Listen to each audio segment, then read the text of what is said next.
Eu quero agradecer a esse momento mágico que nós estamos vivendo. Faz muito tempo que eu não entro, não vejo vocês e eu estou com os olhos marejados. Eu quero agradecer a Deus e aos nossos anjos da guarda por dar essa oportunidade para nós.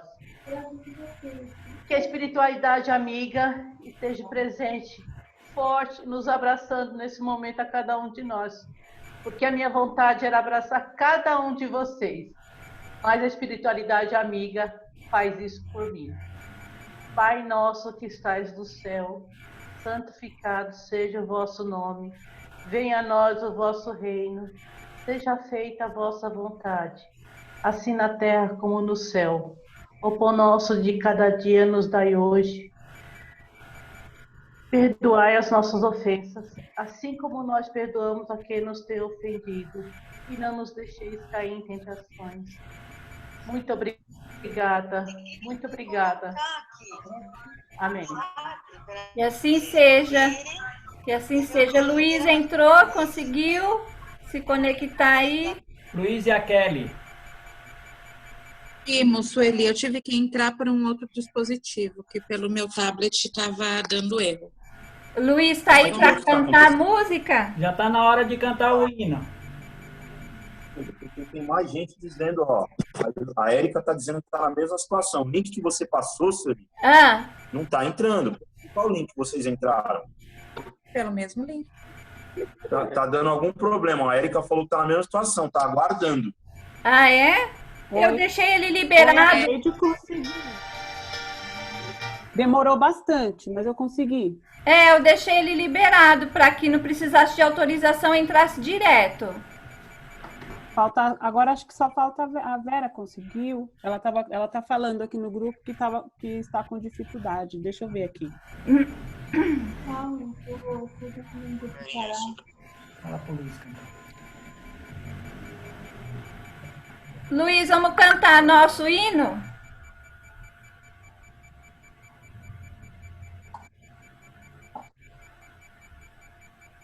Prece. Hoje já fizemos a prece, Luiz vai cantar o hino agora. Todo mundo desliga o microfone, quando ele acabar, liga novamente.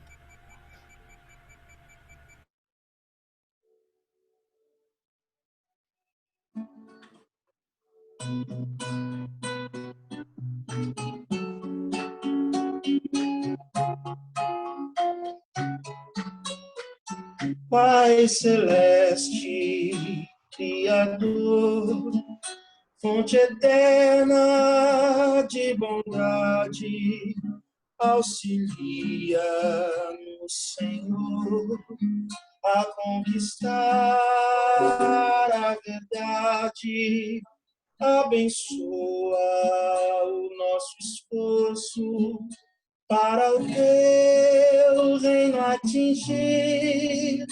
Dai-nos, Pai, a luz que aclara os caminhos do porvir.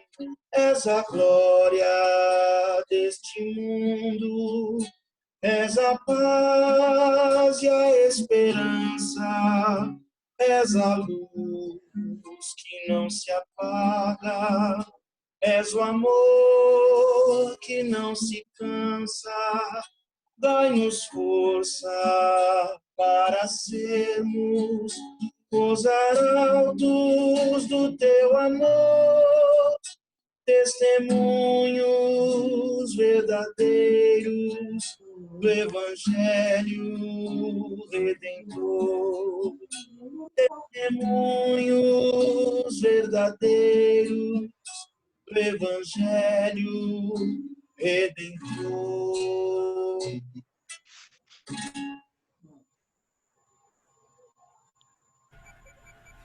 Que assim seja, que lindo, Graças a né? Deus, lindo. Agora o Paulão, faz para nós o pão nosso. Beleza.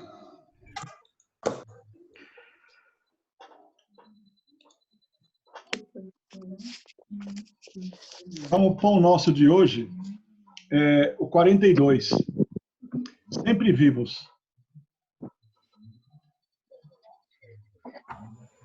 Ora, Deus não é de mortos, mas sim de vivos. Por isso vós errais muito. Marcos, capítulo 12, versículo 27. Considerando as convenções estabelecidas em nosso trato com amigos encarnados, de quando em quando nos referimos à vida espiritual utilizando a palavra morte, nessa ou naquela sentença da convenção usual. No entanto, é imprescindível entendê-la não por sessão, e sim por atividade transformadora da vida. Espiritualmente falando, apenas conhecemos um gênio temível de morte, da consciência degenerada no mal, torturada de remorso e paralítica nos despenhadeiros que margeiam a estrada da insensatez e do crime. É chegada a época de reconhecermos que todos somos vivos na criação eterna. Em virtude de tardar semelhante conhecimento nos homens, é que se verificam grandes erros em razão disso. Em razão disso, a Igreja Católica Romana criou em sua teologia um céu e um inferno artificiais. Diversas coletividades das organizações evangélicas protestantes apegam-se à letra, crentes que o corpo, vestimenta material do espírito, ressurgirá um dia dos sepulcros, violando os princípios da natureza. E inúmeros espiritistas nos têm como fantasmas de laboratório ou formas esvoaçantes, vagas e aéreas, errando indefinidamente. Quem passa pela sepultura prossegue trabalhando e aqui, quanto aí, só existe desordem para o desordeiro. Na crosta da terra, ou além dos seus círculos, permanecemos vivos invariavelmente. Não te esqueças, pois, de que os desencarnados não são magos, nem adivinhos. São irmãos que continuam na luta de aprimoramento. Encontramos a morte tão somente no caminho do mal, onde as sombras impedem a visão gloriosa da vida. Guardemos a lição do Evangelho e jamais nos esquecemos que o nosso Pai é Deus vivo dos imortais. Então, Emmanuel, nessa lição, ele vem trazendo para a gente o despertar para a oportunidade de nós nos vermos como espíritos imortais.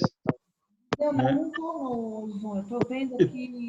E tem uma passagem muito interessante que ele diz que os nossos irmãos acreditam que haverá um dia de julgamento, mas que nosso julgamento será pela carne.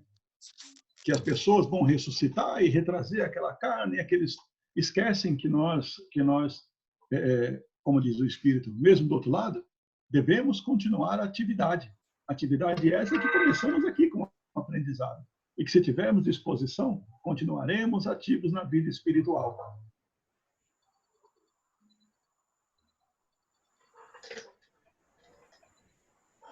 É isso aí.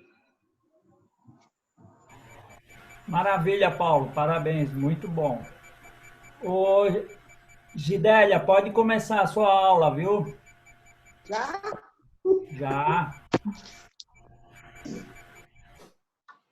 Bom, como nós não estamos na casa, nós temos tempo. Podemos ir até às 11, né? Vai repetir nesse link aí.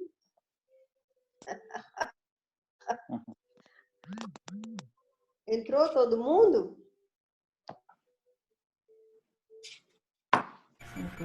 Entrou uma boa parte já, viu, Gidélia? Pode começar.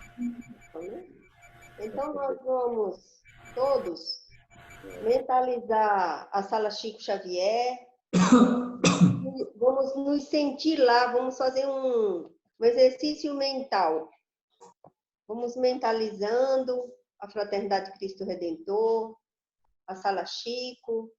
Vamos nos visualizando todos lá, cada um ali nas suas cadeirinhas preferidas, para que nós possamos sentir um ao outro, doar um tantinho de energia de uns para os outros, compartilhar nossas energias boas, nossa energia magnética, para que nós possamos auxiliar uns aos outros, dando sustentação àqueles que estão um pouquinho mais caidinho, aqueles que estão mais equilibrados, vibrando alegria, contentamento, esperança, para que nós possamos unidos no mesmo pensamento. E onde estiver o nosso pensamento, aí estará o nosso coração. Visualizar ou mostrar? Clique na parte de baixo dela e depois clique em cima. Posso começar? Clica na parte de baixo da tela. Posso? Então, nós vamos conversar sobre o livro O Redentor. Aqui, ó, O Redentor. A lição nossa é Pregações e Curas, Outros Lugares. Então, essa é a aula de vocês. Então, depois vocês leem com carinho O Redentor, porque, como sempre, às vezes eu falo alguma coisa que não está mesmo. E eu vou iniciar a nossa conversa, falando aqui do livro Boa Nova. Então, quem ainda não tem, adquira, que é um livro maravilhoso. Chico Xavier, psicografia de Humberto de Campos. Nesse livro aqui, no Boa Nova, falando das pregações de Jesus. Então, aqui nesse livro Boa Nova, lá no capítulo 3, Humberto de Campos diz, Jesus, logo após o batismo, vocês já tiveram aula do batismo? Então, logo após o... Vocês falem, tá? Que eu escuto daqui. Então, logo após o batismo de Jesus... Oi, Gidélia. Oi. Gidélia, eu deixei, assim, as outras aulas que a gente está dando, quem quiser fazer alguma pergunta, levanta a mãozinha, tá? E você vai ver uma mãozinha levantada aí no vídeo, aí a gente abre, aí eles abrem para o microfone e conversa com você, tá bom? Tá bom. Então, Humberto de Campos diz que depois que João Batista batizou Jesus, Jesus saiu dali do Rio Jordão, que tem toda aquela cena bonita do batismo, onde veio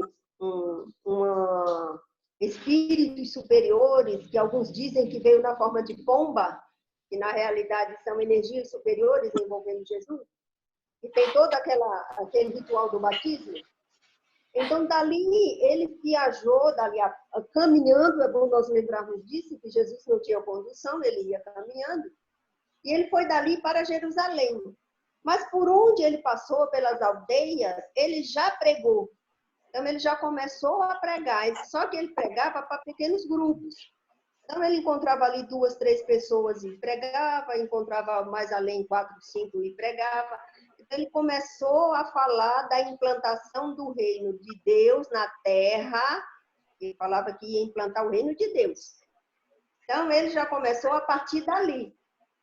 E ele viaja, ainda é Humberto de Campos narrando, que ele passou por Jericó. E quando ele chegou em Jerusalém, ele entrou no templo.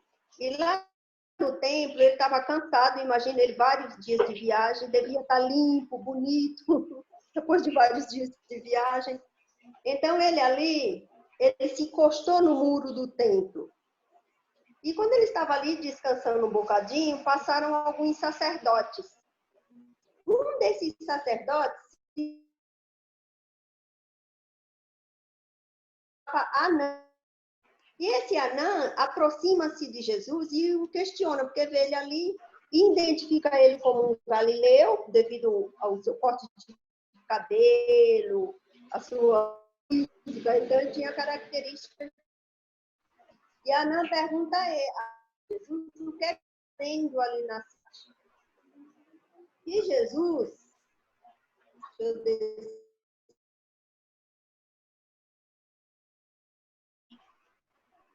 para olhar a minha cola. Então ele pergunta, o Anã pergunta a Jesus, interessante falar desse Anã, e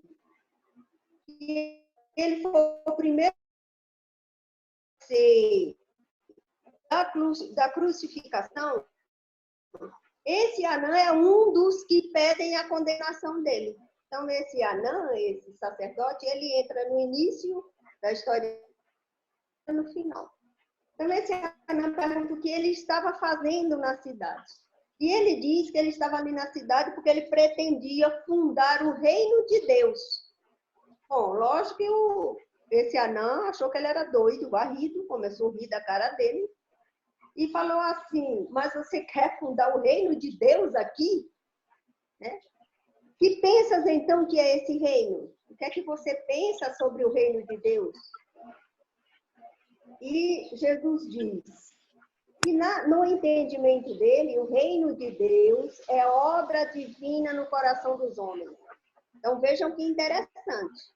Que Jesus disse que o reino de Deus é a obra divina no coração dos homens.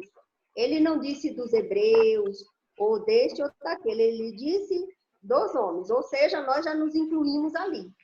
Então, o que é o reino de Deus? É a obra divina em nossos corações.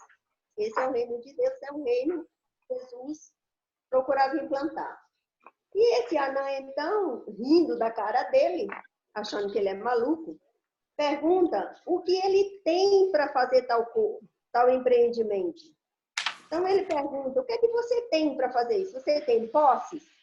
Tem algum príncipe? Tem alguém importante que vai lhe dar sustentação? Porque não era fácil.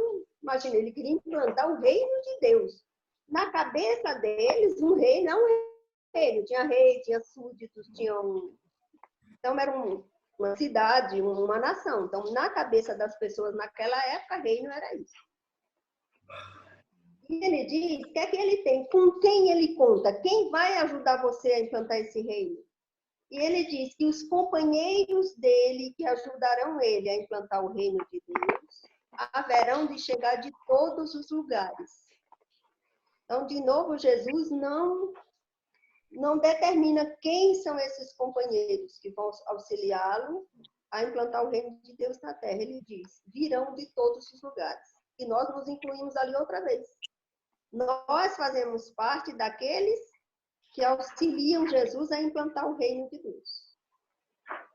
E o Anã continua conversando com ele e pergunta para ele o seguinte, você tem ciência dos códigos da corte provinciana e das leis do templo? Porque se ele queria implantar um reino, ele tinha que se submeter a determinadas leis, igual hoje. Nós somos um país laico, religiosa, porque somos um país laico. Cada um tem o direito de professar a sua religião da forma como lhe aprouver. No entanto, as leis civis nos proibiram de abrir... Tá picando aí, Carol. Então, para que se tenha um grupo religioso, é necessário que se saiba das leis civis. E aí o Anã pergunta, você conhece as leis da província, ou seja, as leis de Roma? Porque eles viviam submetidos a Roma.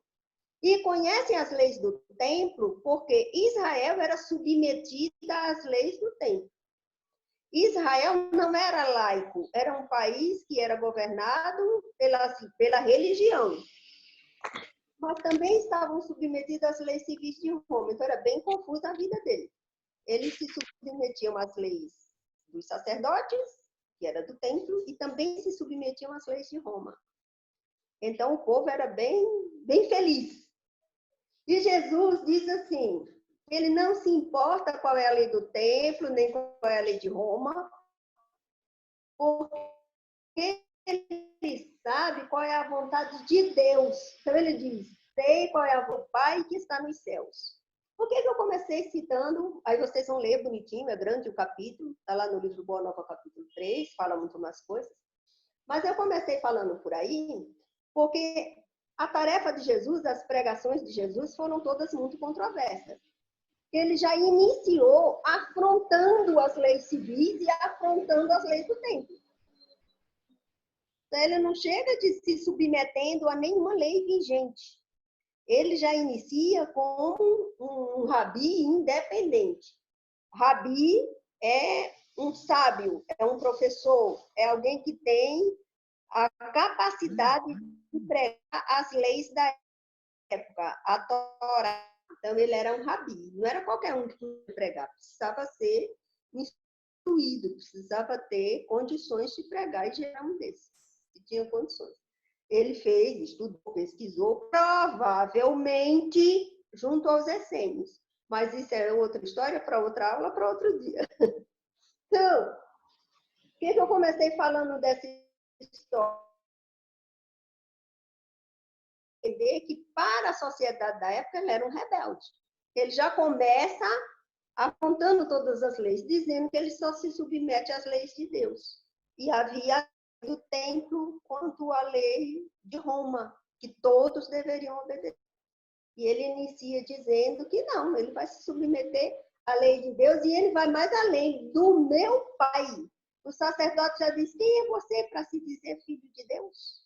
Então ele já começa afrontando a sociedade. Tudo bem até aqui? Nenhuma mãozinha levantada?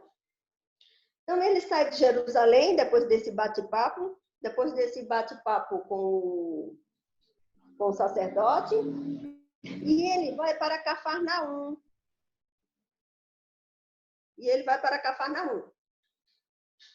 Continua caminhando e pregando. Então, ele prega para meia dúzia aqui, para 3, 4 acolá, mas ele não parou. Por onde ele passou, pelas aldeias, pelo caminho, cada casa que ele encontrou, e continuou pregando.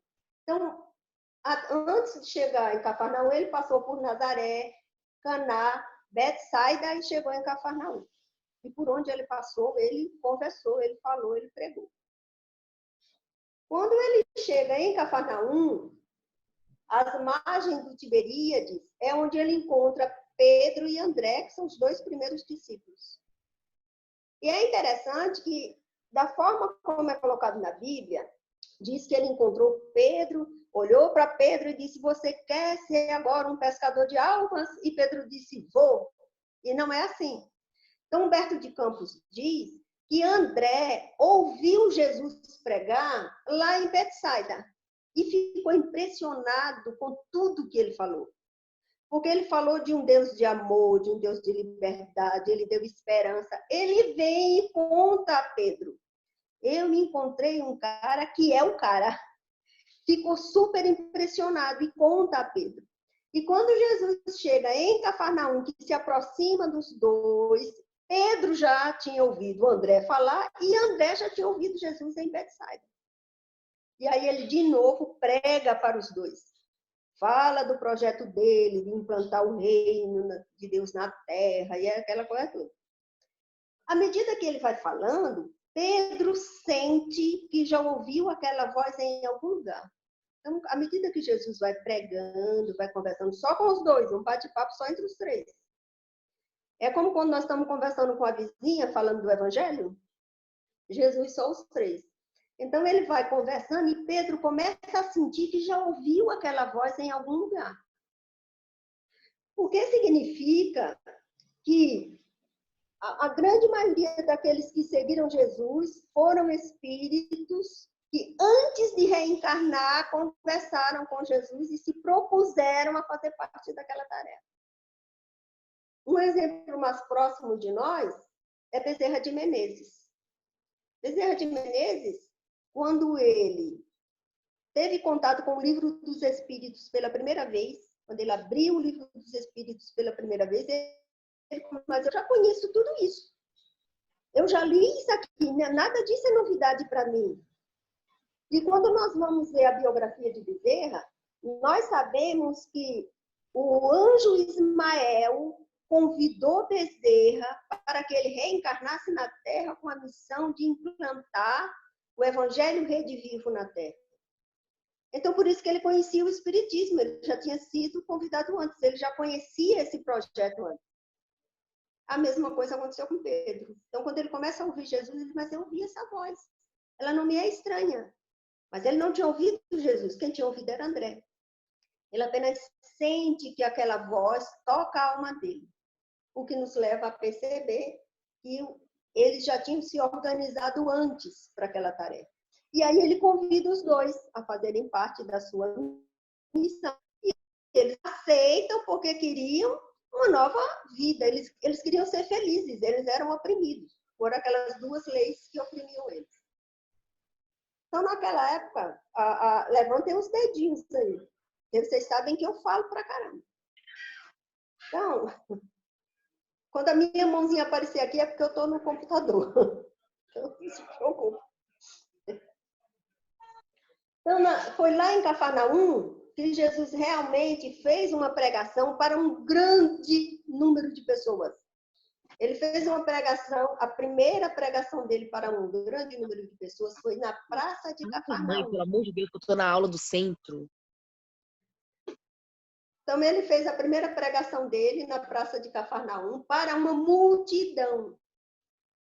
Aí nós precisamos entender o que é multidão naquela época e o que é multidão hoje.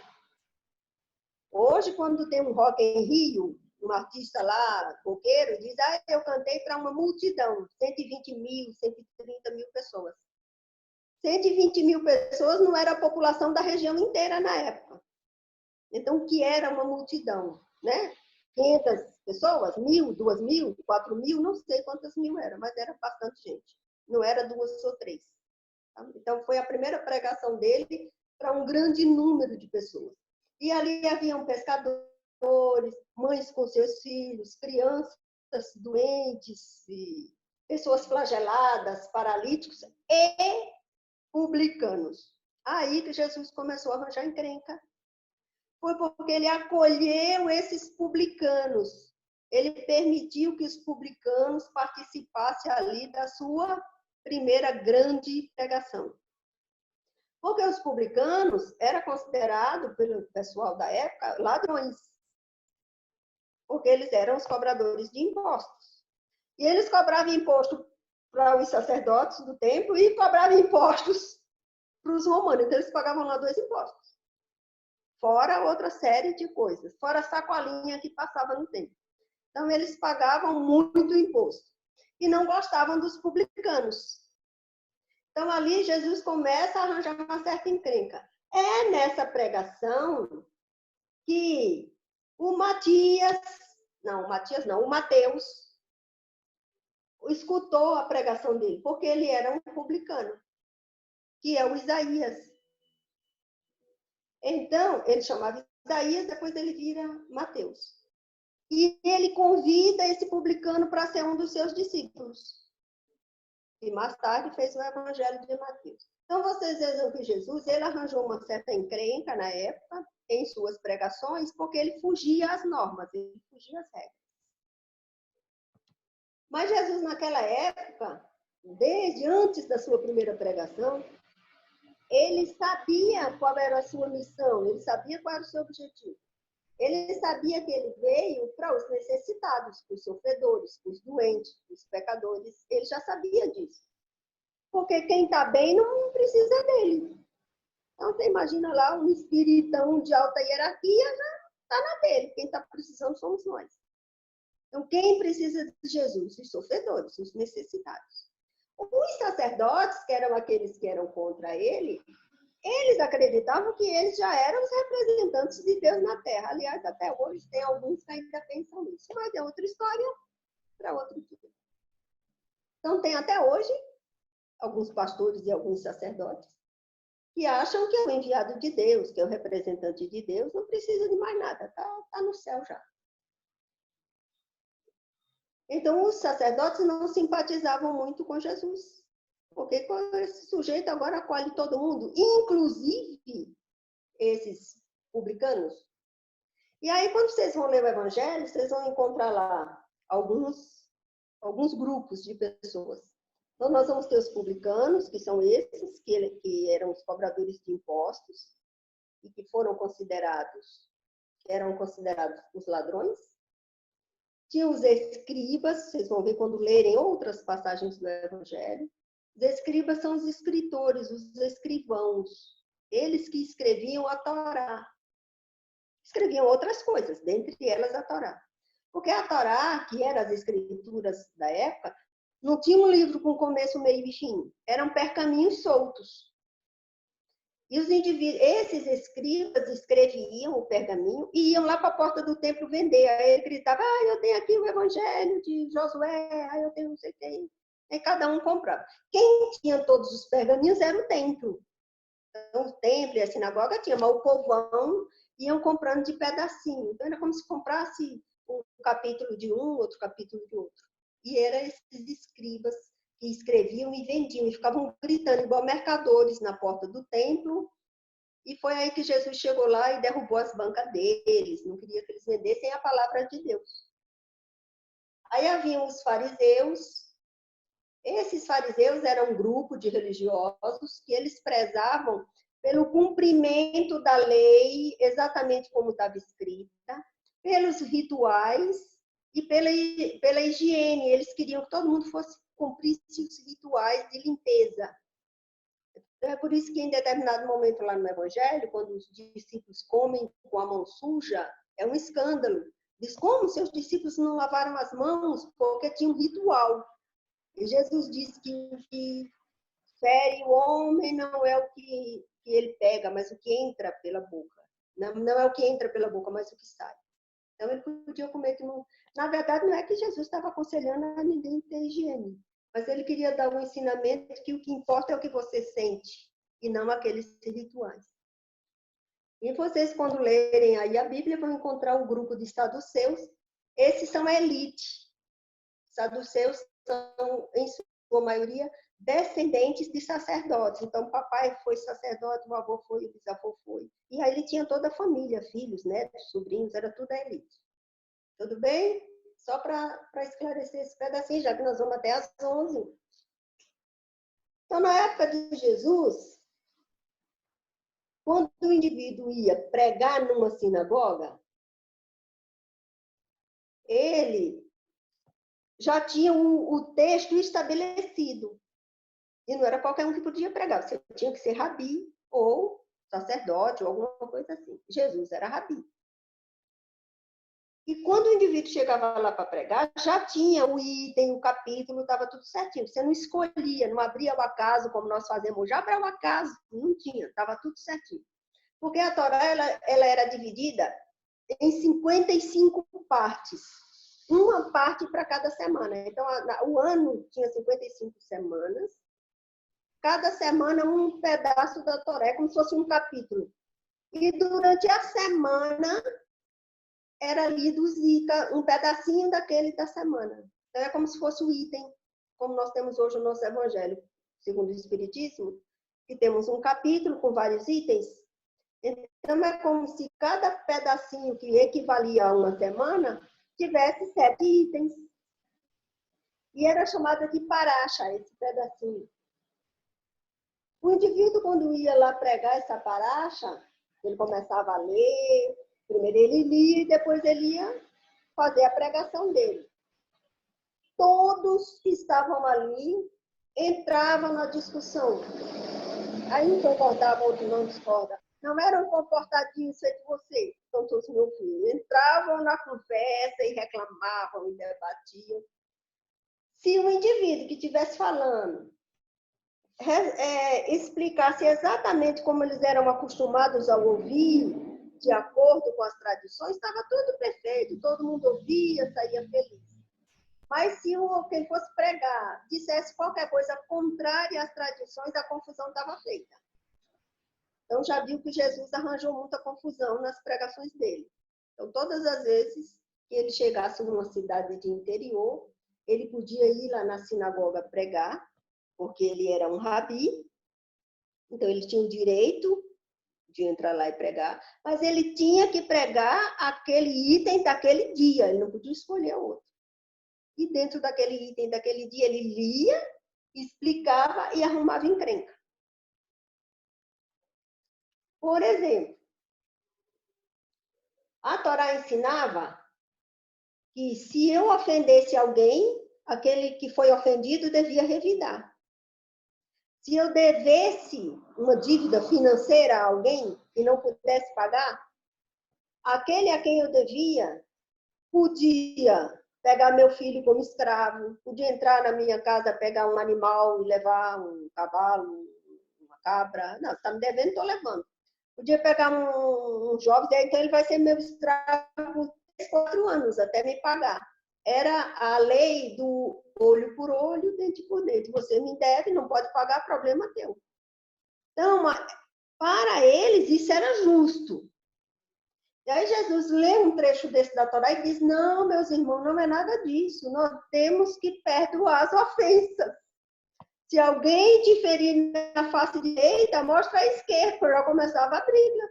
Você tá louco? Como que alguém vai me machucar e eu ainda vou dar o outro lado? Senhor? Aí começava a confusão. Então, todas as vezes que Jesus chegava numa sinagoga para pregar, a briga estava estabelecida.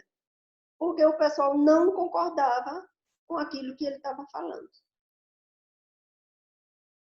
Então, Jesus, ele pregava que Deus é pai de amor. Deus é amor.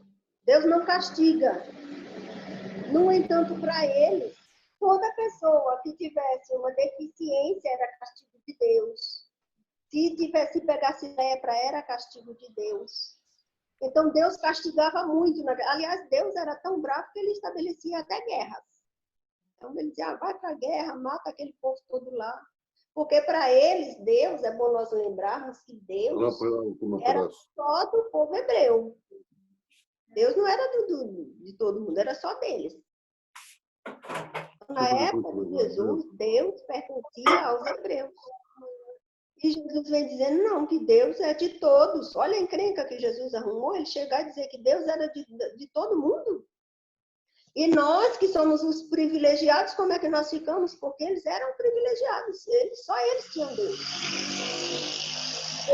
Por que só eles tinham Deus? Porque Deus apareceu primeiro para Abraão, depois para Isaac, depois para Jacó, e somente aqueles que fossem descendentes das 12 tribos de Israel é que tinham direito a se dizer filho de Deus. Se não fosse descendente das 12 tribos, sinto muito, Deus não é teu, tu vai para o inferno. Então, Jesus, ele pregava a igualdade em um país de escravagista. Não falei que você podia pegar o filho do outro como escravo, a mulher do outro, e vender, podia até vender, se a dívida fosse alta, você pegava o filho, a filha, a esposa, 2, 3 da família, e vendia para saldar sua dívida. Então, naquela época, era um tantinho estranha. O negócio lá era estranho. E Jesus era contra isso. Ele pregava, para esse povo escravagista, ele pregava igualdade. Então, as pregações de Jesus causavam muitas controvérsias. E o que acontecia? Todos os desvalidos, todos os sofredores iam atrás de Jesus. Mas quem não quer um sujeito que diz que eu, que sou sofredor, sou igual ao sacerdote? Eu sou igual ao que tem dinheiro. Olha, por isso que os pobres iam tudo atrás dele. Todo mundo quer ser igual.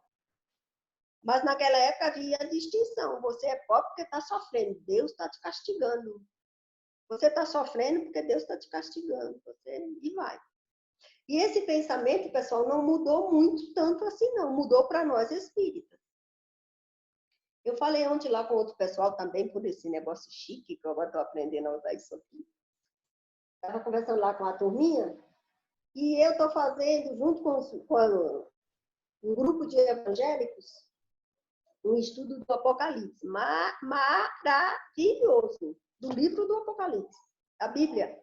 Bíblia, capítulo, versículo por versículo, o pastor faz. Maravilhoso! Eu estou adorando aquele pastor. De vez em quando eu quero apertar o pescoço dele, porque eu ainda não sou um ser evoluído. Na última aula, nossa, primeiro que o pastor fala 2 horas, fala mais que eu encontrei alguém que fala mais que eu, graças a Deus. Também ele estava falando das 7 pragas que virão, no Apocalipse vai ter 7 pragas. E aí ele começou a falar das pragas, qual era cada uma das pragas, foi citando a praga das chagas, praga não sei de quê, praga não sei de quê. Aí depois ele para, olha bem na câmera e diz assim, é a ira de Deus, meus irmãos, que vai cair sobre nós.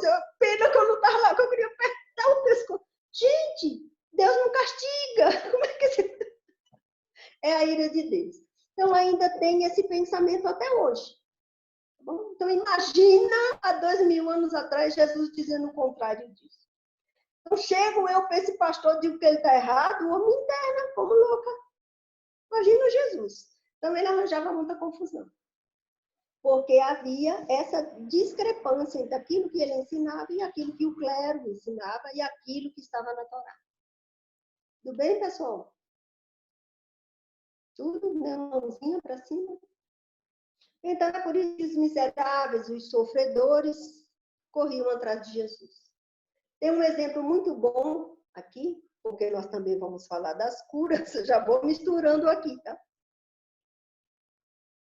Tem a história do cego de Jericó. Então, o cego de Jericó, ele estava lá na beira do caminho, cego, pedindo esmola, e Jesus passa. Por onde Jesus passava, havia uma multidão de miserável atrás dele. Então, andava atrás de Jesus, paralíticos, gente puxando de perna, gente morrendo de fome, gente com todo tipo de enfermidade. Era uma confusão. Seguir Jesus era confuso, tinha de tudo atrás dele, seguindo ele. E ele ia passando, aquele povo tudo atrás dele. Esse cego de Jericó começa a gritar da beira do caminho. E ele grita, filho de Davi, me ajuda, Senhor, e grita, e berra. E o povo que está perto, cala a boca, você está gritando, é o mesmo. Porque já disseram que Jesus era o Messias. Começou a fazer, é o Messias. E que é o Messias, o enviado que veio nos salvar. Você está gritando, o Messias está passando, ficou louco. E quanto mais o povo pedia para o cego parar, e que ele berrava. Jesus, então, se aproxima dele. E pergunta para ele, conversa, puxa ali uma conversinha com o cego. E o cego, então, ele gritando, dizia, Senhor, tem misericórdia de mim, eu quero enxergar. Aí Jesus olha para ele, você quer enxergar? Então, tá bom, veja. E ele começou a ver. Então, isso aí, contado de uma forma mais equilibrada, está lá em Lucas, capítulo 18, para quem quiser ler. Então, para nós termos uma ideia, que aqueles que se aproximavam de Jesus, se aproximavam pedindo, clamando, desesperados. Então, e quando ele curava, vocês lembram das curas dos leprosos? Alguém já leu que ele curava leprosos? E toda vez que ele curava um leproso, ele mandava o indivíduo ir até o templo, se apresentar ao sacerdote. Por que ele fazia isso? Porque naquela época já havia medicina. A medicina era tipo alquimia, era meio alquimista. Então eram pessoas estudiosas que faziam uma mistura de chá de folha daquilo com chá não sei de quê, faziam sangrias com sanguessuga. Então eles faziam uma série de experimentos que eram chamados, era o início da medicina, na verdade. Havia até uma faculdade para isso em Israel. Faculdade de medicina já havia lá. Mas não era SUS. Era para quem tinha dinheiro, para quem era rico. O pobre mesmo, ele era curado nas sinagogas e nos templos. Então o indivíduo ia lá, se ajoelhava, pedia, orava, aclamava e Deus curava. Então as curas eram realizadas para o povão nos templos, que eram as curas milagrosas. Que não foi só Jesus que fez cura. É igual hoje. O pessoal vai na casa espírita atrás da cura. Mas se você for na missa de cura e libertação com fé, você também encontra cura. Se você for numa igreja evangélica com fé, você também encontra cura. Claro que tem exceções, mas vamos falar das curas verdadeiras. Então tem cura. Eu sou testemunha disso. Nós somos testemunha disso, quem frequenta a casa espírita Macedo. Quantas criaturas chegam e dizem, olha, eu vim hoje agradecer porque eu me curei. Então nós temos curas. Eram essas curas que aconteciam lá. Só que quando o indivíduo, se ele fosse paralítico ou leproso, ele era isso porque Deus castigou ele. Era castigo divino. Esse mesmo grupo de evangélicos, coitado dos evangélicos, né? Hoje eu peguei eles para Cristo. Esse evangélico aí, eles são adventistas do 7º dia em movimento de reforma.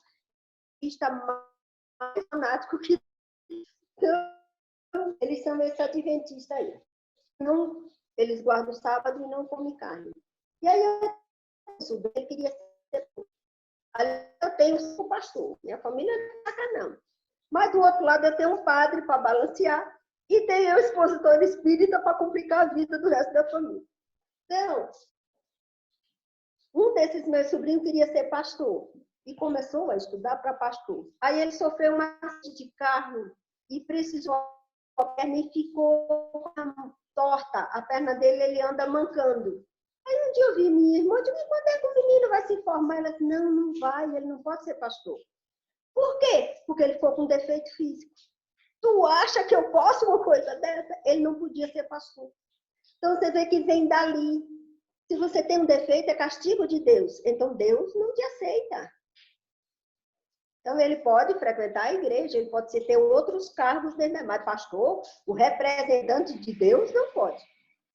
Então vem desse tempo aí, em que eles acreditavam que quando o indivíduo tinha uma lepra, ou uma cegueira, ou era paralítico, era castigo de Deus.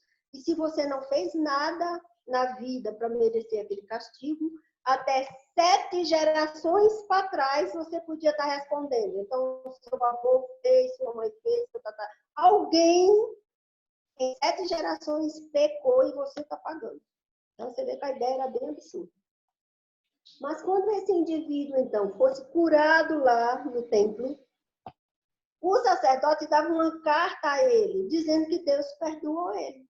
E agora ele podia conviver na sociedade, ele fazia parte da sociedade, porque até então ele vivia à margem da sociedade. Ele não podia fazer parte de um monte de coisa, de eventos sociais, porque ele era um execrado de Deus. Ele era um castigado. Ele não podia fazer parte de uma série de coisas. E quando ele recebia aquela carta do sacerdote dizendo Deus te curou, então Deus te perdoou, Deus te aceitou de volta ao seu seio. Então você é bem-vindo à sociedade. Então é por isso que quando Jesus curava, ele dizia, vá no templo, se apresente lá, para quê? Para receber a cartinha. Tanto que quando ele cura os 10 leprosos, ele curou uma vez 10 de uma vez só, ele diz, vão lá se apresentar no templo. Todo mundo foi, correndo. E um voltou para agradecer. Aí ele diz, mas eu curei 10 e só um voltou. Então, é quando ele dá a lição da falta de gratidão. Tudo bem até agora, pessoal? E aí, falando da cura milagrosa, e aí falando aqui desse milagre, que era a cura, que acontecia lá no templo. O que é milagre? Vocês viram que eu não... O bom de fazer por aqui é que eu falo, vocês ficam quietinhos, é uma beleza. O que é milagre? Milagre é um acontecimento que não tem explicação científica, não tem uma explicação natural, não é explicado pelas leis naturais. Isso é milagre. Então, na Igreja Católica, uma pessoa que é muito boa só vira santa se fizer 3 milagres. Coisa que a ciência diga que era impossível. Então, se fizer 3, vira santo. É o que aconteceu com a irmã Dulce, por exemplo. Então, pessoas que comprovadamente, no caso da irmã Dulce, estava cego e voltou a enxergar, ou que não podia engravidar, todos os médicos disseram que não podia, a pessoa engravidou, ou coisas desse tipo. Então, quando a ciência diz, olha, cientificamente a gente não tinha o que fazer, e aconteceu isso. Então, como é contrário às leis naturais, é milagre. E era o que acontecia lá naquela época, os milagres, que eram contrários às leis naturais. Agora, nós precisamos lembrar que nós estamos falando de acontecimentos de 2000 anos atrás. Não havia a ciência que existe hoje. Lá no livro A Gênese, aí vocês vão ler o livro A Gênese de Allan Kardec, no capítulo 14. Tá? No capítulo 14 do livro A Gênese, ele vai falar das curas espirituais. Então, esse capítulo inteiro vocês vão ler para entender bem as curas. E ele fala ali do magnetismo. Então, nesse capítulo da Gênese, Kardec mostra que o que era milagre não é milagre. Hoje a ciência explica o que naquela época era inexplicável. Então, Kardec ali explica que todos nós temos um magnetismo E que esse meu magnetismo, pode influenciar o seu campo de saúde. Pode influenciar você. Um influencia o outro. Então, eu posso doar a minha energia magnética para aquele que não esteja bem e a minha energia servir de cura para o outro. Vocês já ouviram falar disso alguma vez? Alguém já tomou passe na casa? É isso. O passe é isso. O passe é um milagre que acontece a cada passe. Porque o passe, quem já tomou passe? O médium levanta as mãozinhas, capta uma energia invisível aos nossos olhos, que são as energias espirituais. Essa energia espiritual vai movimentar-se no corpo do médium. Ele captou e vai entrar nele a energia. Vai se movimentar com a sua própria energia, que é a energia física, magnética. E o que é que ele faz depois? Doa ao assistido. E aí a pessoa ou sai dali melhor do que chegou, ou sai curada. Vai depender de cada um. Aí vai depender do quê que Jesus falou? A fé. Que Kardec chama de merecimento. Então, vamos imaginar que um indivíduo que vai na casa tomar o passe, que é o mesmo que acontecia, que acontece em todas as igrejas. Aquele espetáculo que os pastores fazem, se cura, se cura, se cura, tem gente ali que se cura de verdade.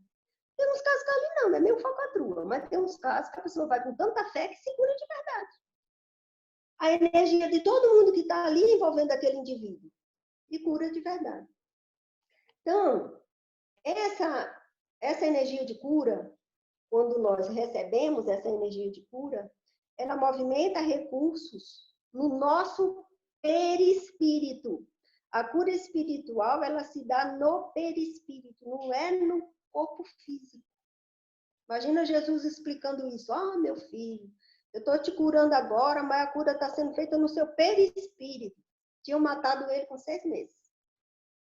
Então, Kardec diz que esse milagre não existe. Porque existe explicação científica para ele. Então, se existe uma explicação científica, não é milagre. Um exemplo bom desse, falar de outra cura, é o paralítico no tanque de Betesda. Está lá em João. Havia um tanque lá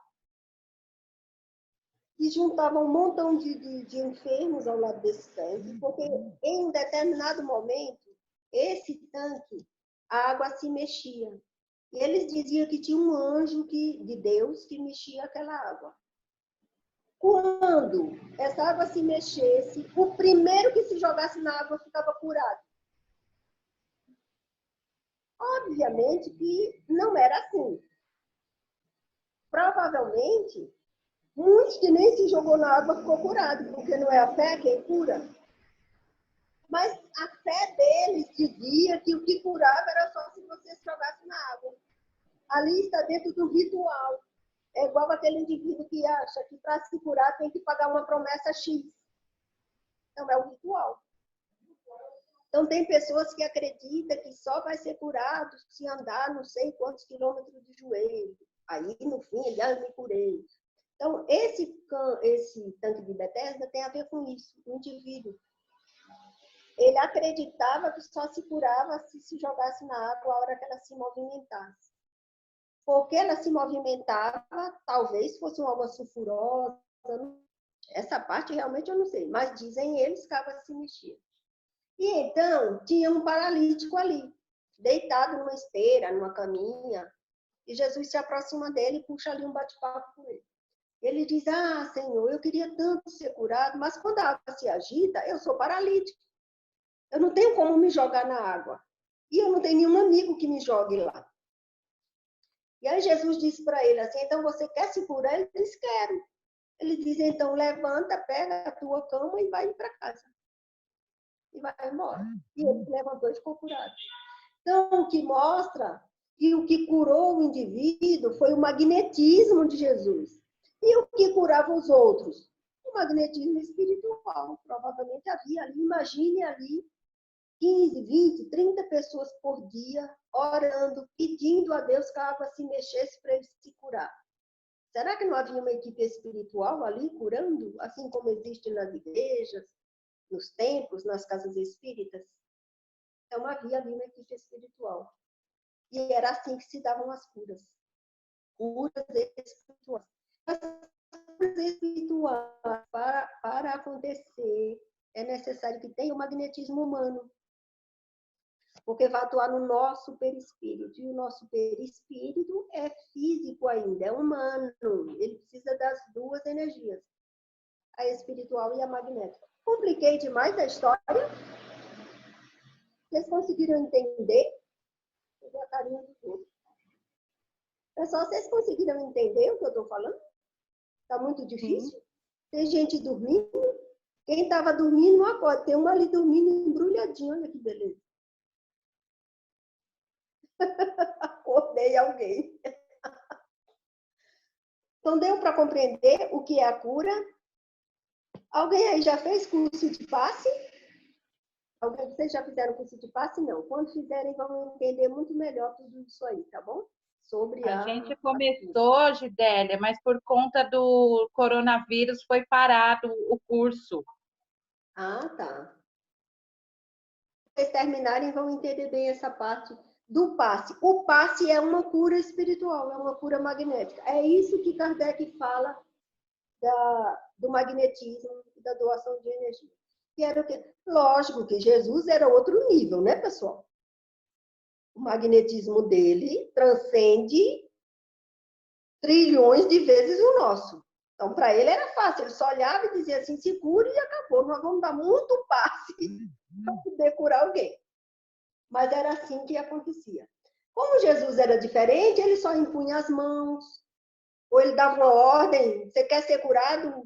Levanta e anda. Então, ele era diferente de nós. Nós precisamos ainda de um longo percurso até ter a energia magnética dele. Mas nós já temos um tantinho de energia. Então, nós temos lá, para as curas de Jesus, nós temos as curas e nós temos os milagres.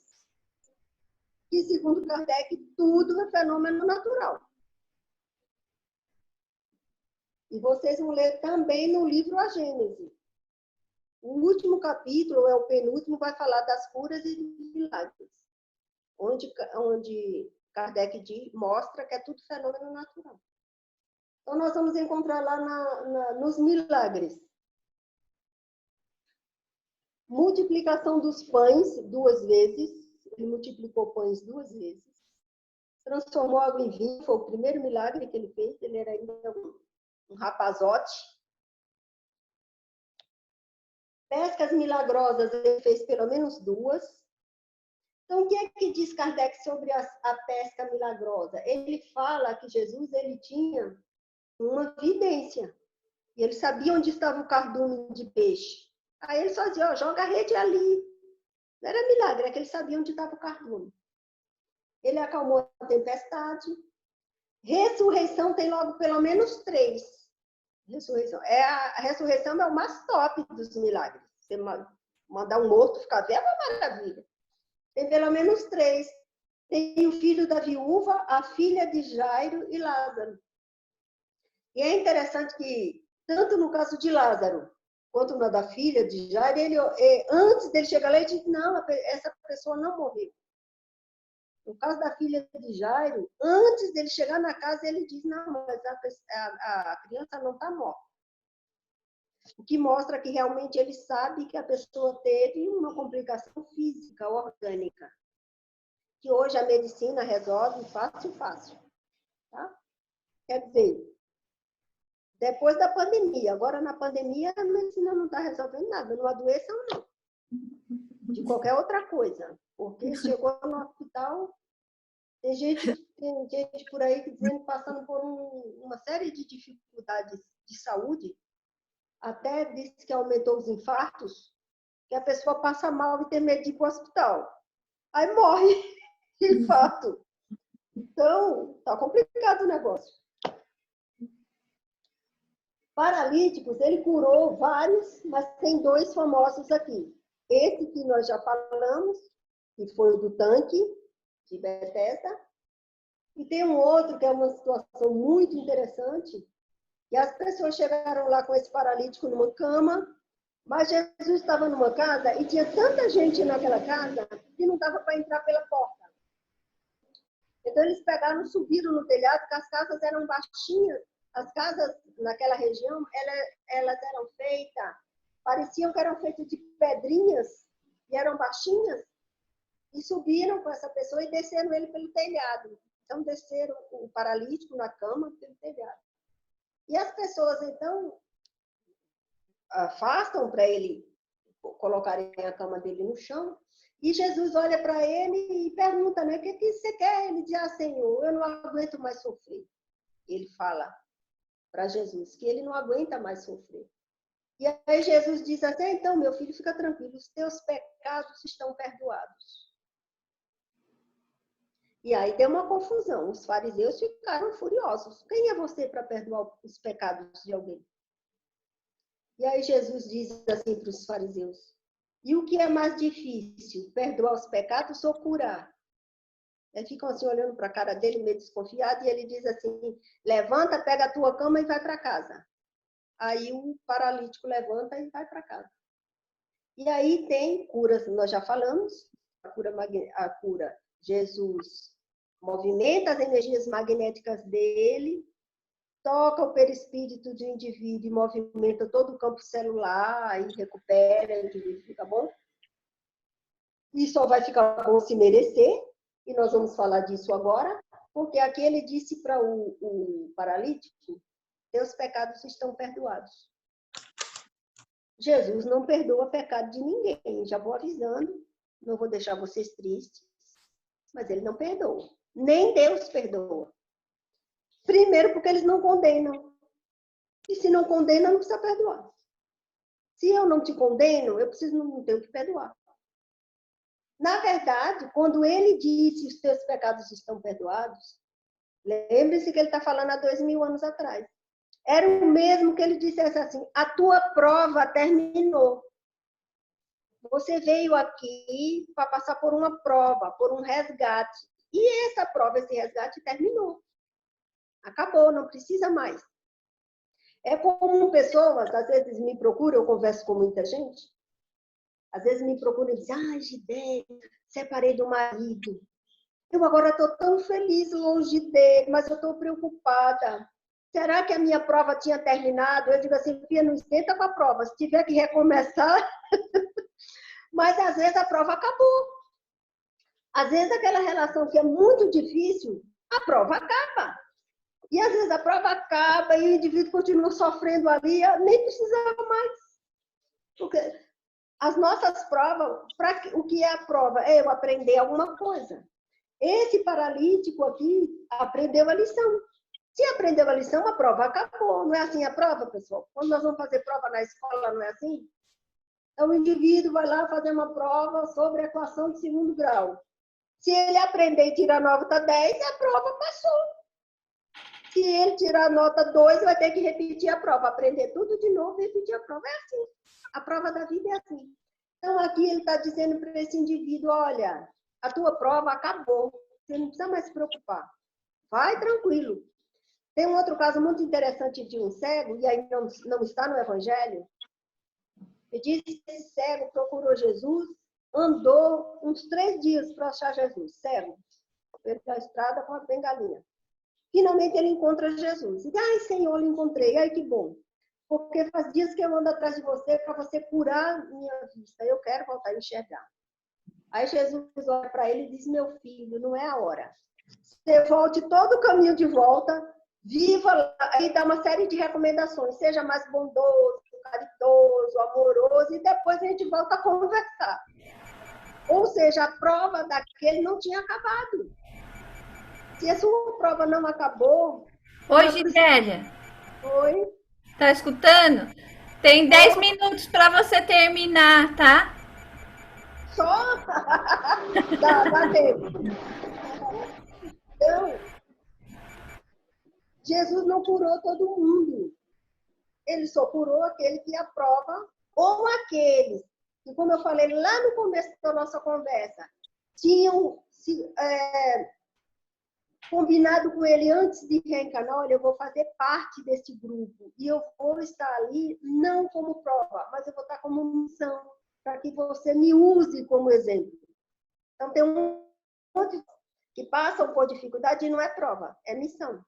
Vem para ensinar alguma coisa aos outros que se dizem normais. Quer pegar um monte de missionário, assiste o Teleton. Você olha e diz, não, essa criança só veio para ensinar a gente. Que a criança que tem uma série de problemas vale por 20 de mim. Então, tem pessoas que vêm com dificuldade e não é prova. Escolheu como missão para ensinar alguma coisa à humanidade. Ou aos pais, ou à sociedade. Então, tem um grupo ali que Jesus curou que veio junto com aqueles que, como Pedro, que disse, eu já ouvi essa voz antes. Já tinham concordado com ele antes. E outros eram prova, igual eu, igual nós. E esses, a prova acabou. Tudo bem? Então, Jesus curou, expulsou o demônio de pelo menos uns 5. Curou vários leprosos, 10 de uma vez só. Devolveu a vista para um bocado, tem 4 famosos aí no Evangelho. Teve a cura da mulher hemorrágica. E com isso, Jesus foi ficando isolado, porque ele, desde o início, ele afrontava os sacerdotes. Começou a ser perseguido, e com isso ele passou a ensinar os discípulos, não nas grandes cidades, mas ele começou a sair com eles para os campos, os pomares, em casas de amigos. Então ele ficou um bom tempo ensinando os discípulos, não nas grandes pregações, como o Sermão do Monte, ou aquela que eu falei no início lá da Praça de Cafarnaum. Então, desde o momento em que ele leva os discípulos a um lugar mais reservado, mais tranquilo. E é interessante falar dos discípulos, e os discípulos, eles não pararam de trabalhar, largaram tudo e seguiram Jesus, não. Todo mundo trabalhava e ia quando tinha tempo. Era muito difícil ele juntar todos. Porque Pedro precisava pescar, que ele tinha mulher e sogra, o outro que coletava imposto tinha família, então eles tinham que trabalhar também. Então não é que eles largaram tudo e seguiram. Então Humberto de Campos, em Instante da Vida, fala isso. E os discípulos seguiam Jesus eles só organizaram a agenda, é igual nós fazemos. Todos nós trabalhamos, mas organizamos a nossa agenda para ter um dia ou dois que dedicamos a causa. Oi, ó, tem um pessoal perguntando aqui, o Caio tá querendo saber da cura do Lázaro. Você dá uma pincelada para ele. Como é que é? Peraí, passou um ônibus aqui. Do caso de Lázaro, da cura do Lázaro, quando ele acordou, né, do túmulo. É isso, né, Caio, que você quer saber? Eles querem saber isso. Dá uma pincelada, se você puder. Da ressurreição de Lázaro? Isso! A ressurreição de Lázaro conta, né, os entendidos aí da área de medicina, que Lázaro teve, como é que chama? É um desmaio, o indivíduo fica quase morto, como é que tem um nome? Tem um artista que disse que era muito comum. Catalepsia. Catalepsia, olha, é bom falar com quem entende. Então, que ele teve uma catalepsia, então diz que o indivíduo desmaia, fica quase como morto, quase sem respiração, respirando bem, e aí é considerado morto. Hoje, raramente alguém por catalepsia vai ser enterrado vivo. Mas tem uma história de um artista famoso aí, que eu também não lembro o nome dele, da minha mãe, que disse que enterrado... Sérgio Cardoso. Pronto, olha, vou falar com quem entende de artista antigo. Então, diz que esse indivíduo foi morto, não sei por que abriram lá o caixão dele, não sei para que, e disse que ele tinha se revirado. Coitado, o pobre morreu, foi depois. Então, essa catalepsia era uma doença que, na época, era muito comum. Aliás, hoje ainda é. O problema é que hoje se detecta rápido. Então, hoje tem aparelhos, aí já bota o indivíduo em aparelhos para ele acordar e tal. Mas naquela época, muita gente foi enterrada viva. Não só naquela época, até 100, 200 anos atrás. Muita gente era enterrada viva e acordava lá dentro do túmulo por causa dessa catalepsia, que é o que todos os 3 que foram ressuscitados ali tiveram. Então, essa é a explicação que se tem da catalepsia, que eu não lembrava o nome. Então, na verdade, o que ele teve foi um desmaio cataléptico.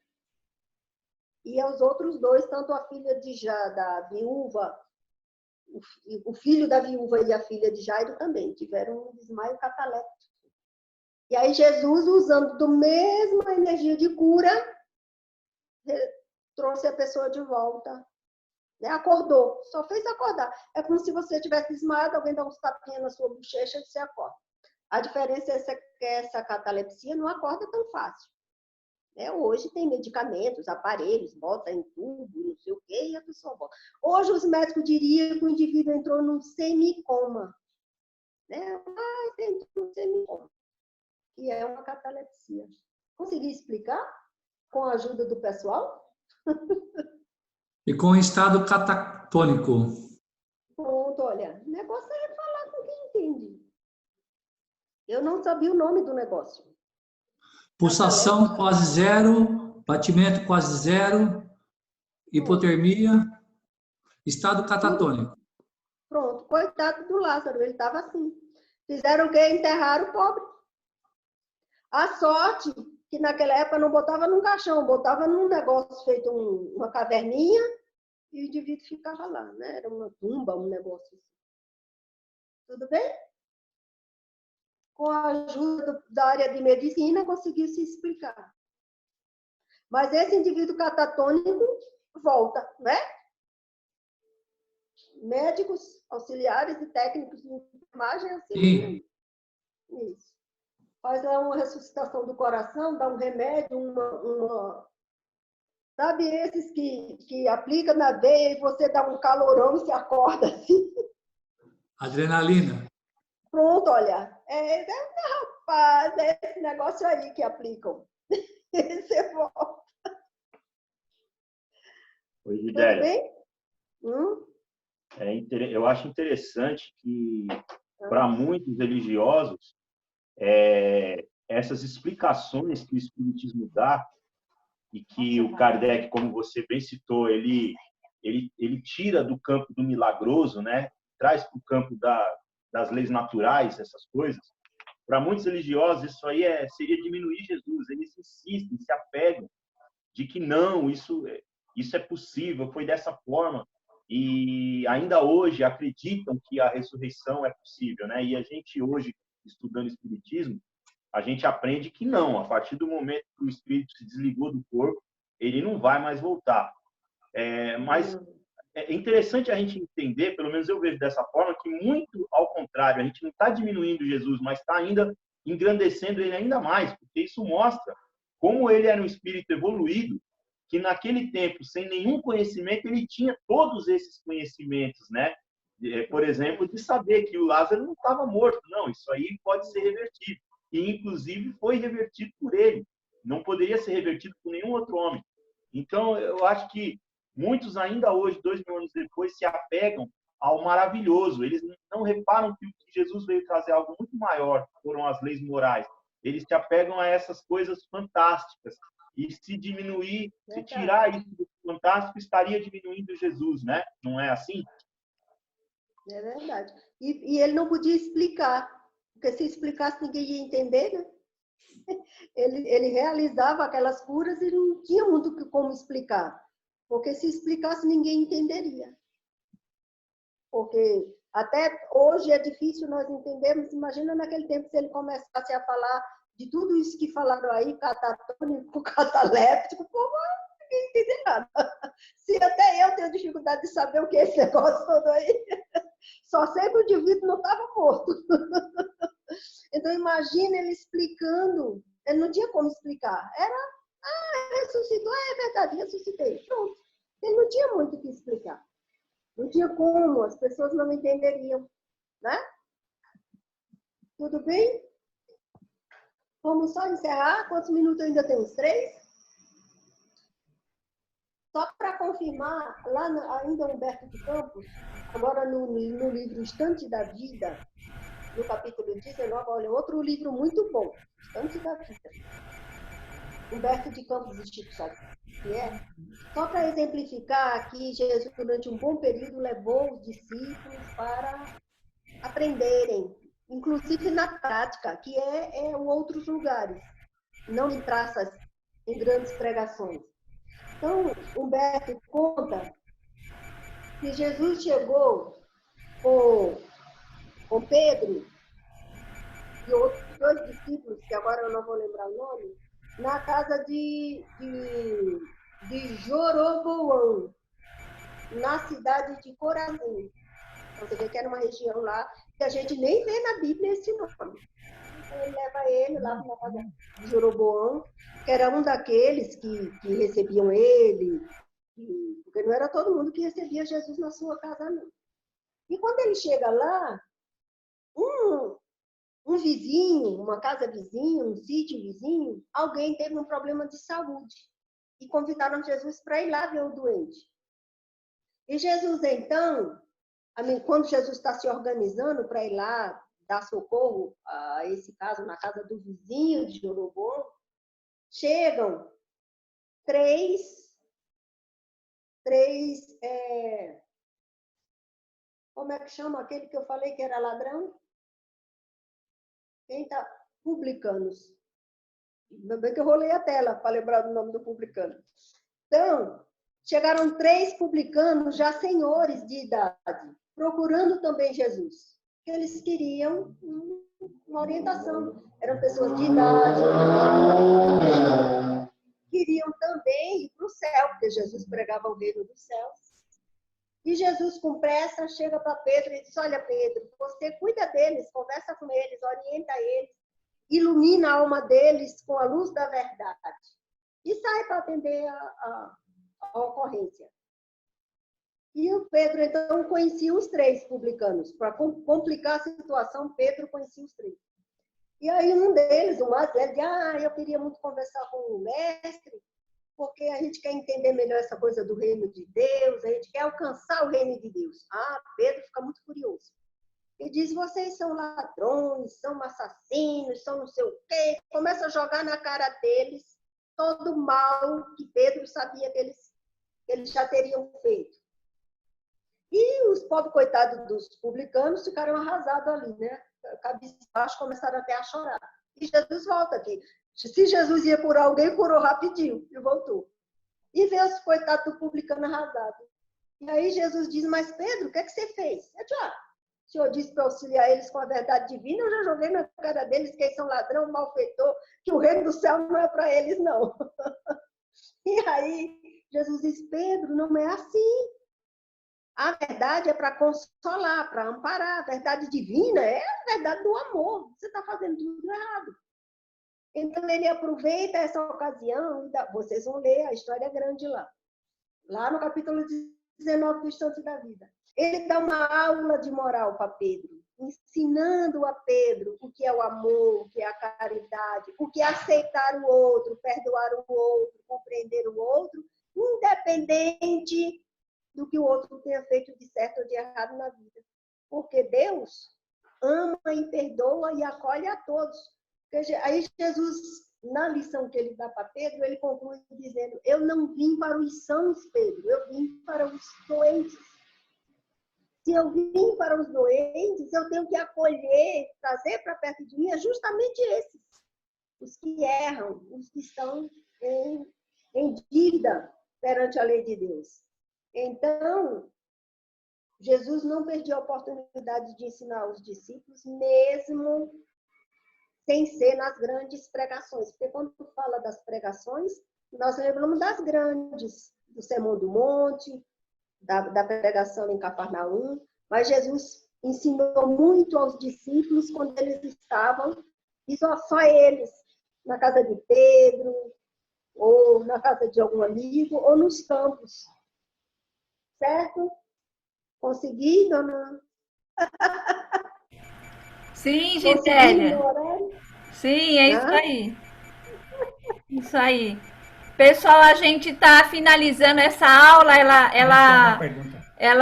A gente fica assim com uma expectativa muito grande, porque tem vários assuntos para a gente poder explanar, né? porque é uma história bem longa, e se a gente for ver no tempo de hoje, né, Gidélia? Nem hoje a gente ainda consegue entender, né? A gente ainda não consegue entender, a gente ainda tem essa dificuldade em entender. Mas alguém tem alguma pergunta a mais que queira fazer para a Gidélia? Mais alguém quer perguntar alguma coisa? Quando ela fala que Kardec diz sobre fé e merecimento, nossa, mas eu me vejo assim, vendo como Jesus tinha um conhecimento do Espiritismo, que nós estamos engatinhando ainda para aprender, né? É verdade. Ô, Gilberto, nós mal comparando, muito mal comparando, mas só para a gente ter uma ideia, o tipo de visão, a gente lá embaixo e Jesus lá em cima do maior, qual que tem, o Everest. Olha o plano de visão que ele tinha lá de cima do Everest, enxergando tudo. E a gente lá embaixo só enxergava o quê? 200 metros, 100 metros. Entendeu? Só chegava o teto do cabelo. A diferença é muito grande, é um espírito planetário, né? É crístico, né? Com certeza. Mas a gente chega lá, viu, Gilberto? Pode ter certeza. A Gidélia está na sua frente, como mas eu não a gente tenho vai pressa, alcançar vai demorar ela. muito. Nossa, mas é muito legal. A aula dela hoje foi muito 10, viu? Muito 10. Anotei quase tudo. Demora muito, não. Nós temos ainda 5 milhões de anos até o Sol explodir e a Terra acabar. Verdade. Gente, tem alguém querendo fazer aí o encerramento para nós? Quem quer fazer o encerramento? Enquanto vocês se despedem, obrigada, pessoal. Boas próximas aulas na internet. Logo, logo nós estaremos juntos, se Deus quiser. Cadê a Carol, para a Carol fazer o encerramento para gente? Tô aqui. Ah, então, Carolzinha, faz o encerramento para nós. Daquele jeito bem gostoso que você sabe fazer. Vou encerrar. Antes, deixa eu só dar uma de chata e dar os pitacos de sempre. Pode só para falar. encerrar antes da nossa prece. É só para a gente lembrar, como a gente está falando de Jesus, é claro que ainda é longe da nossa compreensão, mas Jesus não derrogou nenhuma lei divina. Nós estamos sobre a égide das leis universais. A lei não é só do planeta Terra, é de tudo que está sob o comando divino. Então, no momento em que ele realiza essas curas e tudo aquilo que hoje para nós ainda é no sobrenatural, ele não derroga nenhuma lei. O que acontece é que a nossa ciência ainda não é capaz de provar na física, na biologia ou na química o que aconteceu. Que do decorrer da lei do progresso, que é nossa, um dia nós vamos conseguir descobrir. Mas isso tudo é só para a gente ter dimensão desse espírito que foi capaz de utilizar as leis naturais que haviam aqui para modificar compostos naturais ou modificar células, compostos químicos, físicos, biológicos e promover as curas. Era só isso. É que lá na Gênese dá uma ótima explicação a respeito dos milagres. Começa no capítulo 13, é um pouco extenso. Mas depois, quem tiver curiosidade, eu acho que vale a pena dar uma olhadinha. É isso aí, a Carol dando uma aula pra gente. Vamos marcar uma aula com ela. Não, longe disso. Não. Tá bom assim, faço a prece só. Nós somos energia pura. Pura, total. Neste momento, vamos sentar confortavelmente e mais uma vez reunidos virtualmente, mas todos nós unidos em coração, nesta fraternidade que nos envolve, em nome do Cristo, por amor a Ele. Assim, nós vamos vibrar amor, paz, equilíbrio, para toda a humanidade, visualizando o nosso planeta envolvido na luz dourada do Cristo. E juntamente com esta luz, as nossas vibrações chegam neste momento a todos os doentes, todas as crianças, todos os idosos, aos presídios, aos irmãos que se encontram nas ruas e àqueles entregues aos vícios, aos animais e todos os seres que compõem o nosso planeta.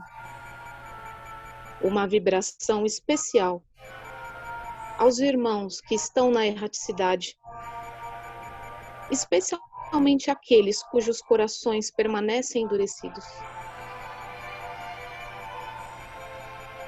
Pedimos ao Mestre, esteja em nosso lar, venha até a nossa casa. Fazei com que ela seja o local de refazimento físico e espiritual. Abençoe todos que nela residem, assim como nossos familiares e amigos. Mestre, pedimos, olhai pelo Brasil, guiai os nossos governantes, abençoe o povo brasileiro, abençoe o nosso estado, a nossa cidade, a casa do Cristo Redentor, todos os seus trabalhadores, todos os seus assistidos.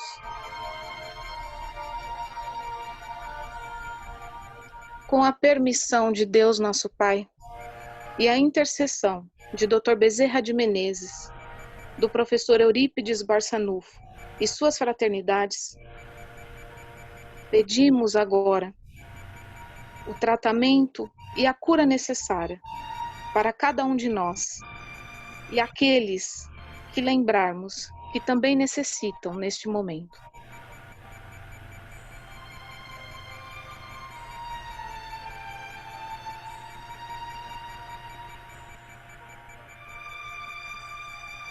Assim, agradecidos por toda a espiritualidade amiga que conosco esteve, por amor ao Cristo, todas as fraternidades amigas, equipes de limpeza e proteção que nos acompanham, nossos mentores individuais que nos orientam, nos auxiliam,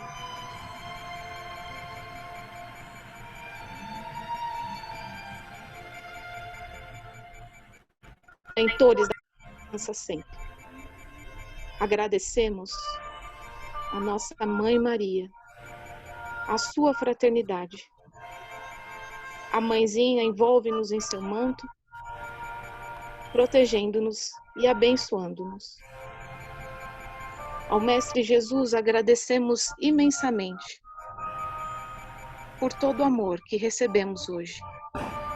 E a Deus nosso Pai, por todas as bênçãos recebidas até aqui. Encerraremos com a prece a nossa Mãe Maria. Ave Maria, cheia de graça, o Senhor é convosco. Bendita sois vós entre as mulheres, e bendito é o fruto do vosso ventre, Jesus. Santa Maria, Mãe de Jesus, rogai por nós, pecadores, agora e na hora de nossa morte. Que assim seja. Encerramos.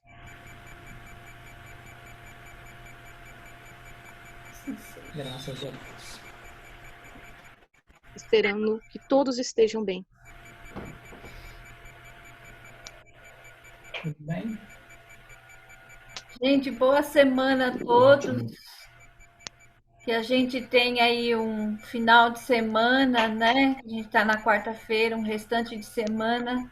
E até a semana que vem, aí com bons pensamentos, boas vibrações, evangelho para todos nós, para os lares e para a nossa humanidade que a gente está sofrendo aí. E a gente se cuidar, se prevenir, tá bom? Obrigado, Deus abençoe Gidélia. a todos. Gidélia, Deus te pague. Gidélia, parabéns, Um beijo Gidélia. no coração pela aula de hoje, viu? Obrigada, gente. Obrigada a todos vocês que participaram, tá? Deus abençoe. Boa semana. Abençoe. Obrigado, Gidélia. Gente. Boa semana. Tchau. Que Deus Tchau. Boa noite, abençoe. pessoal. Até quarta-feira que vem. Até. Boa noite, povo. Bom ver vocês. Tchau. Sempre bem acompanhado em